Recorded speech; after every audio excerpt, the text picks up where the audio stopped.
4600 देखा साइकिल रोज भुलाई जाती थी। एक दूसरे का ताला खोलते हैं तो लड़की वाइस कहती है दीदी हमारे साइकिल हम का करते हैं, हम कहीं नहीं बचता है कहती है। हाँ तो हम कहते तलवा ना खुलता कहती है अपने वाली खोलू हमारे वाली का। तो हम रोज भुलाई जाता है अपन साइकिल और नहीं आएगी आप ना भुलाओ। सही है, बहुत कड़ा है ना देखा किराए उराए जे। हाँ सही कह रही।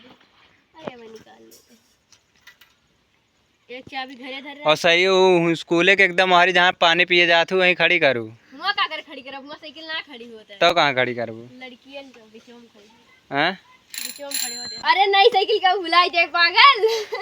पागल धागल ना पकड़ हुआ तो जैसे एकदम चोरी भरे साइकिल कहाँ से भरे चोरी वहीं से। तो अब तो गेटवा बंद रहा तो कुछ जैसे। चलो पहले गेट ना बंद होता रहा स्कूल में चोरी। एक निकाल डरे ना भाई ऐसे रहा। चलो अब खाना वाना खाओ।